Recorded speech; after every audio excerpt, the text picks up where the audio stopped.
Hello guys, welcome to our my YouTube channel. আজকে আমার YouTube চ্যানেলে সবাইকে স্বাগতম। আমি আজ ভিডিও করতে বেরিয়েছি একটু। আমি আছি এখন একটা গ্রাম্য পরিবেশের মধ্যে। তো সামনেই আছে আমার বাইকটা দেখতেই পাচ্ছ। আর আমি দেখিয়ে দিই বাইকে কি কি মডিফাই হয়েছে। আমার পাশেই আছে এখন আমার বাইক। তো বাইকে তেমন কিছু মডিফাই হয়নি। যে মডিফাইগুলো হয়েছে সেগুলো আমি আপনাদেরকে দেখিয়ে দিচ্ছি। যেটা এই জায়গায় লাগানো আছে, এটা এখান দিয়ে স্ক্রু ফিট করে লাগানো হয়েছে। আর এখানে আমার যে টায়ার ছিল ওই টায়ারে আছে, সব কিছু বাইকের সাথেই আছে। বাইকটা কিছুটা পরিষ্কার নেই, ওই জন্য দেখতেও ভালো লাগছে না। এদিক দিয়ে যদি দেখাই, এখানে ইন্ডিকেটরটা শুধু লাগানো আছে। এই ইন্ডিকেটরটাই শুধু লাগানো হয়েছে। ইন্ডিকেটর আগে যেটা ছিল ওটা খুলে দিয়েছি। এখানে তেমন কিছু আর মডিফাই নেই। এখানে আছে একটা, এই যে বাইক কিন্তু খুব পরিষ্কার নেই, ওই জন্য এরকম দেখাচ্ছে। এই কালারটা কিন্তু এই কালারে ছিল, আমি এই কালারটা এই কালারে করেছি কার্বন ফিনিশিংয়ের, এই যে এইটা করা হয়েছে। আর এখানে তেমন কিছু মডিফাই করা নেই, দেখতেই পাচ্ছ।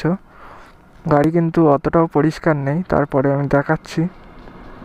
এখানে মডিফাই বলতে যে ইন্ডিকেটরটা ছিল, এই ইন্ডিকেটরই আছে, এটা বাইকের সাথেই দিয়েছিল। আর এটা আমার চ্যানেলের নাম। আর এটা হচ্ছে মিটার, এর মিটারটা কিন্তু একটু বড়। আর R15M ব্যাজিং আছে এখানে।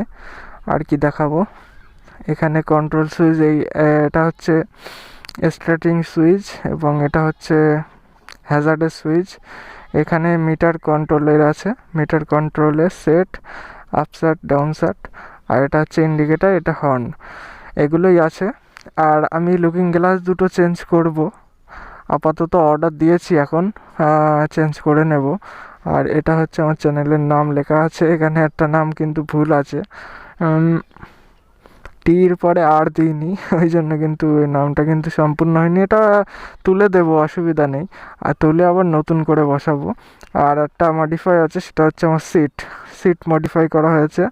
কারণ দেখতেই পাচ্ছ এখানে কিন্তু R15M ব্যাজিং থাকে, সেই ব্যাজিংটা নেই, কারণ এর ওপরে একটা লেদারের সিট, এই যে এটা যেটা দেখতে পাচ্ছ, এটা লেদারের সিট লাগানো হয়েছে। আর কি দেখাবো, আর কিছু নেই। এদিকে বাইকে তো কুইক শিফটার থাকে এই বাইকটা। আর সাইড থেকে কিছুটা দেখিয়ে দিই আপনাদের, চলুন। সাইড থেকে কিছুটা এমন দেখায়, আর আমি সিনেমাটিক শটটা আমি দিয়ে দেবো, অসুবিধা নেই। সাইড থেকে কিছুটা এমন দেখাচ্ছে, সামনে থেকে যদি দেখেন কিছুটা এরকম দেখাচ্ছে। সিনেমাটিক শট আমি দিয়ে দেবো, অসুবিধা নেই। তারপরে আমি একটু দেখিয়ে দিচ্ছি হালকা পাতলা। এই হচ্ছে লুক, দেখতেই পাচ্ছ। বাইক কিন্তু পরিষ্কার করা নেই, তারপরেও এরকম দেখাচ্ছে কিছুটা, কারণ কালো বাইক তো চকচক করে। বাইকটা এখনো ওয়াশ করতেই হবে আমাকে। ততক্ষণ এনজয় করুন সিনেমাটিক শটটা।